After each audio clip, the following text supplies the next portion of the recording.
আকাশের কালারটা complete blue আসতেছে ক্যামেরাতে। আমার ট্রেন চলে আসছে, আমি যাচ্ছি মানহেমে ছোট একটা কাজে এবং ক্রিসমাস মার্কেট দেখব। ক্রিসমাস মার্কেটটা 2 দিন চলবে, তারপর বন্ধ। আর আমি যখনই ট্রেনে উঠি তখন ট্রেনের দরজা আমার থেকে দূরে যে থামে। আমার কপাল কতটা ভালো এটা দিয়ে বোঝা যায় কিছুটা। এই লাল ট্রেনের নাম হচ্ছে অ্যাসবান। একটা শহর থেকে কাছাকাছি একটা শহরে ট্রান্সপোর্টের জন্য বেস্ট। চলে আসছি ক্রিসমাস মার্কেটের কাছাকাছি। ওই যে টাওয়ারটা দেখা যাচ্ছে, এই টাওয়ারের আশেপাশে ক্রিসমাস মার্কেট বসেছে। এটা এই শহরের একটা হিস্ট্রিক অ্যান্ড সিম্বলিক স্ট্রাকচার। 1800 শতকের মাঝামাঝি বানানো। আশেপাশের দোকানে বিভিন্ন ধরনের সসেজ, মিট আইটেম সেল করতেছে। প্রচুর মানুষ আসছে দেখতে। এখানে টুপি সেল করতেছে শীতের। এই পুরো টাওয়ারের চারদিকে ঘেরাও করে সবগুলো বানানো হয়েছে। এসবগুলোতে গার্মেন্টস, অর্নামেন্টস, ছোটোখাটো শোপিস এগুলো পাওয়া যাচ্ছে। অনেকটা বাংলাদেশের মেলার মতো, কিন্তু ডেকোরেশনের মধ্যে আকাশ পাতাল ফারাক আছে। এখানে একটা বাচ্চাদের group music and dance perform করছে। সামনে প্রচুর মানুষের ভিড়, লাইক এ কনসার্ট। হাজার হাজার মানুষ চারদিকে, জাপানিজ, জার্মান, আরও কত কত ন্যাশনাল। আর আমি তো বাংলাদেশি। এর মাঝখানে আবার বড় বড় কুকুর নিয়ে আসছে। সামনে বাচ্চাদের একটা চরকি দেখা যাচ্ছে। লাইটিংটা অন্যরকম লাগতেছে।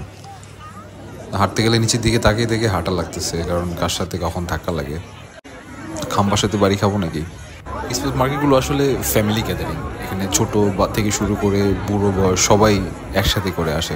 এই ওয়াটার টাওয়ারটা আসলে ওই সময় এই শহরের যে ইন্ডাস্ট্রিয়ালাইজেশন হয়েছে সেটাকে সিম্বলাইজ করে। এইখানে একটা চরকি আছে, এটা পুরোই বাংলাদেশের মতো। লাইটিংটা ডিফারেন্ট, সুন্দর লাইটিং। আর ওইটা হচ্ছে ওয়াটার টাওয়ারের একটা কপি। বাচ্চারা উঠছে মেনলি। এখানে টিকিট কাউন্টার, টিকিট কাটছে। লাইটিংটা অনেক সুন্দর, স্পেশালি ওই টাওয়ারটা দেখার মতো। টাওয়ারের মধ্যে আবার অ্যানিমেশন হচ্ছে, বিভিন্ন ধরনের স্ট্যাচু, পুরাতন রাজা, রানী বা যোদ্ধাদের অথবা রিলিজিয়াস পার্সনগুলো আছে। লাইটিংটা অসাধারণ লাগতেছে। এই টাওয়ারটা কিন্তু একটা শপ, একটা গ্লু ওয়াইনের শপ, সসেজ অথবা মিট আইটেমের শপ।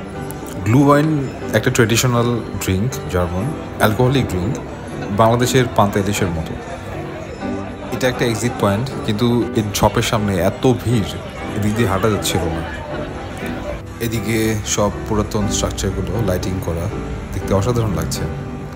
এই পুরো জায়গাটা একটা গোল চত্বরের মতো, বিশাল বড় গোল চত্বর।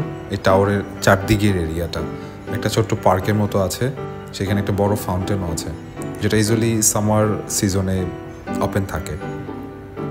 এদিকে চাইলে আপনি হাঁটতে পারবেন, লাইটিং করা আছে, বসার জায়গা আছে।